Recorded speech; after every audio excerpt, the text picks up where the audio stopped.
Flashing lights, buzzers, 4 goals, sectioned pitches, 8 officials, and pitches inside shopping malls. This was the future of professional football for America in Jim Paglia's mind, as he spoke to Sepp Blatter at the FIFA headquarters in September of 1993. They liked the concept of what we were doing so much, they said, get the US up and running, and then we want you to come over and do this in Europe. Paglia and his team had designed a football league like no other, and it came so close to happening. This is the story of the insane league that never happened. Hello, I'm Donald. This is my daughter, Nicole. If you'd like, we can go in and watch the game. It only happens once every 4 years, and this year it's happening right here in America. The United States had been awarded the 1994 World Cup, but as part of their bid, FIFA imposed that the United States Soccer Federation must form a professional football league. At the time of their successful bid, the United States had been without a recognised professional football league for 4 years, following the collapse of the North American Soccer League in 1984.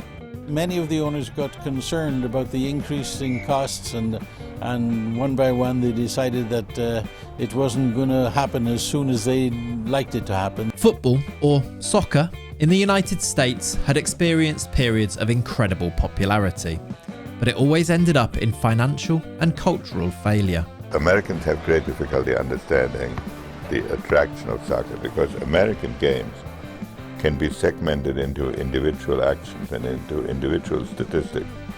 Soccer has continuous fluid action. You kick, you do all kinds of things, go with your head.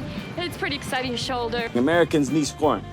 If it's too low scoring a game, it's too boring for American audiences. In the 1920s, attendance for the American Soccer League matched the NFL's. In the mid to late 1970s, over 70,000 people attended games to watch the likes of Pelé, Beckenbauer and Cruyff in the NASL. Beckenbauer, shot, goal! The Cosmos have won it! An incredible comeback! The league when we started, it was exciting. Then all the best players in the world going there. The money was good, the lifestyle was great, and the crowds were terrific. But in both examples, the leagues were dead less than a decade later due to financial troubles. They didn't get the exposure on television, and if you don't get that, you're dead, particularly in America. They didn't understand it. Didn't understand the offside law. They didn't understand most of the stuff that they were watching. The new league, to be formed in the 1990s, simply had to succeed and to be sustainable. In 1993, the USSF received 3 bids to become the new professional football league. One from the American Professional Soccer League, headed by William de la Peña, one from Alan Rothenberg, the current president of the USSF, campaigning for the formation of Major League Professional Soccer, and then lastly was Jim Paglia's bid to form League One America. The first 2 bids, the APSL and the MLPS, both had some quirks, but were football in its conventional form for the most part. Jim Paglia's bid, however, presented an intrinsically American idea of sport. It was a game termed ProZone, brought to him by Dr. J. Kessler, who saw it as a version of football more suited to the US sports fan. So what was so different about ProZone? ProZone merged football with ideas from other American sports. Gone were 2 45-minute halves, now it was 3 20-minute periods. Teams had to change some part of their lineup between the first and second periods, and in the third period, they could use a new lineup or one used in the previous periods. The pitch was lined with 6 coloured chevrons. These designated the areas of a pitch a position was allowed to be in. Players from each position wore a different coloured jersey, matching the chevrons and making them easy to spot. Red for defenders, blue for midfielders, yellow for forwards, and white for strikers. They wore skin-tight suits embedded with microchips that would set off buzzers and lights if the players strayed out of position. To promote scoring, defenders weren't allowed to get closer than 15 yards to their own goal, and scoring was no longer goals, it was points. If an attacker scored, it was 1 point, but it ramped up to 3 points for a goal by a defender who wasn't allowed closer than 45 yards to the opposing goal. But it wasn't even as simple as just scoring into a goal. players were shooting at 2 goals. So there were 4 goals on the pitch, 2 at either end. There was the normal 8x24 foot goal, but it was inside an even bigger goal. If a goal was scored between the posts of the standard goal and the bigger goal, it was an extra half point. Are you following? So, in theory, if a defender scored from the red section of the pitch into the gap between the standard and larger goal, that goal would count for 3.5 points. Like, seriously, are you still following? Control of the ball. The simple rules in that game is, as long as you control the ball, the other team cannot score against you. The only surviving image we have of what League One America would have actually looked like is a design of the pitch released by Jim Paglia. Trial games did take place, but unfortunately, there's no recording of them. It's clear to see that ProZone was a crazy idea. So why did Paglia think football needed changing in America? Paglia believed that the European football product just wasn't as appealing to an American audience. Soccer is not a spectator-friendly game unless it's part of your cultural DNA or unless you have a really vested interest in the outcome. And he had fair reason to believe this. Football leagues had failed countless times in America, especially when there weren't stars in the league to go and watch. So in his mind, why would you keep trying to show conventional football to an American audience when they'd shown that they weren't interested? It was, to him, the definition of insanity. The problem with soccer as we know it, the problem with it in America, is that it doesn't leave room for speculation. And American sports that are most successful are those where speculation exists. ProZone slowed the game down, thus allowing for speculation. Will a defender shoot for 3 points or pass forward to an attacker to score just 1 point? What's the next thing, Dion? Soccer, anyone? Soccer? Yeah. What about soccer? Well, I don't know anything about soccer. I'm sorry. He also believed that the game needed to be made simpler for new fans to understand. When you've grown up with football, we just naturally understand what's going on. But for those who hadn't, Paglia thought ProZone's rules made it easier to comprehend. I remember taking people to games who have never been to a soccer game before, and they were baffled. They just couldn't figure out what was really going on. For example, from the trial games, the spectators understood very quickly the colour coding and where players could and couldn't go. Although it's fair to argue restricting players to areas on a pitch, having 4 goals and all of the other rules were far more confusing than the football we know and love. The conventional version is the one that you can play. My version is the one that you can watch, said Paglia. He referenced the similarity between softball and baseball. Softball is the more popular sport to play in America, but baseball is the more watched. But of course, there aren't such striking differences between those two sports as there are with ProZone and with conventional football. At this stage, it's important to say that Paglia's product wasn't popular amongst football fans in America. Soccer America columnist Paul Gardner wrote, "On we go deeper and deeper into the bottomless pit of soccer varieties. Lurking down there we find one, Jim Paglia, who is threatening the sport with yet another version. This one so arcane that it defies description." The idea was even picked up and mocked in some English newspapers. More importantly for Paglia, the USSF had absolutely no interest in entertaining the idea.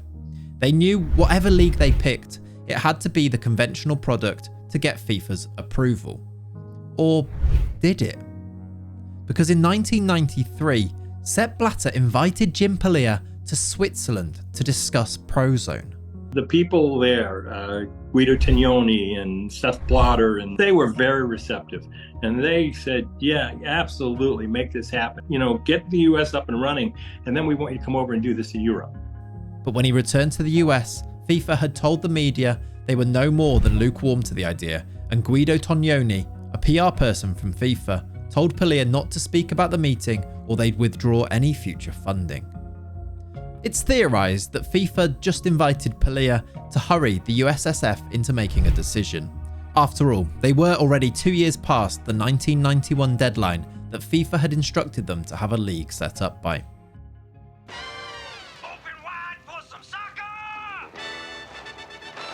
So who even was Jim Paglia?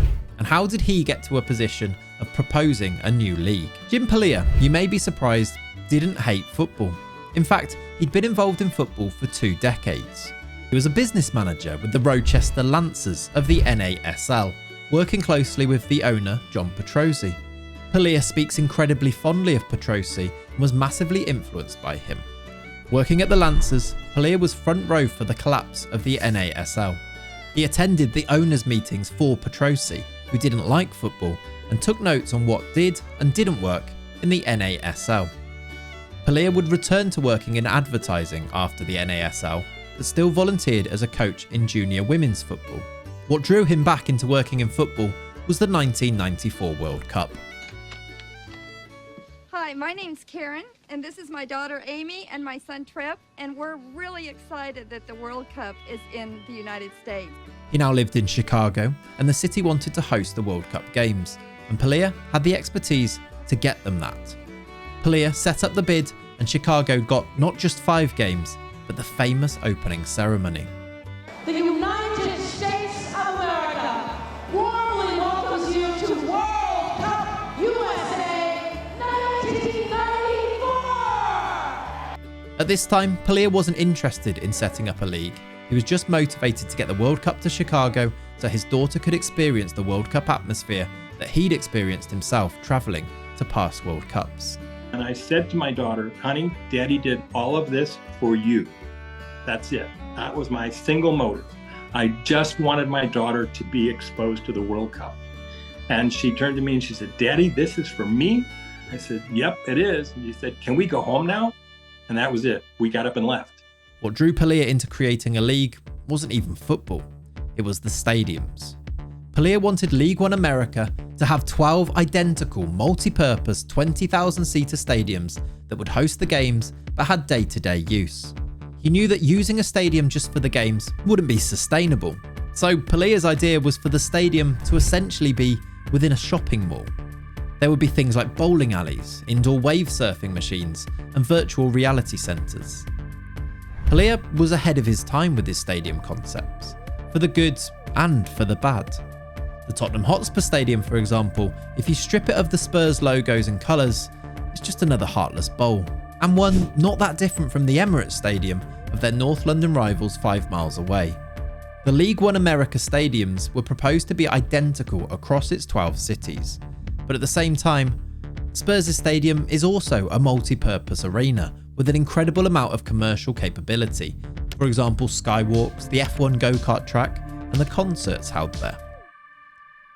While Paglia may not have been right about the on-pitch product, he knew what was to come concerning the facilities, and Adam Rothenberg believed in this as well. He approached Paglia to help develop football-specific stadiums for the MLS. However, due to the disrespect Paglia felt he'd received about his ProZone idea from Rothenberg's associate Sunil Gulati, he didn't want to be involved with MLS. I have to admit, I do not follow Major League Soccer. And that's just born out of my ill-placed bitterness. Yeah, I can't do it. In December 1993, the bids were proposed to the USSF, and I'm sure everyone's aware that the MLPS, now the MLS, won. And perhaps that's not much of a surprise when looking at the other bids. League One America simply wasn't what they wanted, and it got no votes. The APSL got 5 votes, but it hadn't shown in the 3 years it had been running that it could run sustainably. It had dropped from 22 teams in 1990 to just 5 in 1992. However, it did get awarded Division 2 status and survives today as the USL. So, while there was a huge conflict of interest issue with the MLS bid being headed by the USSF president, it was probably the right decision. Now moving into its 30th season with Lionel Messi playing in the league, the USSF can feel vindicated that they made the right call. And as for Jim Paglia, well, the memories of League One America still live in a box in his house. The MLS did take things from his bid, and we're seeing similar ideas to those of his stadiums being built today. So Paglia can take some solace that there was some merit to his proposal. But from a football-loving part of the globe, it's hard to look at his on-pitch proposal as anything less than insane. If you've enjoyed today's video and you want to watch more stories covering more than just the 90 minutes on the pitch, then make sure you subscribe to the channel and check out some of the other videos. Thanks for watching.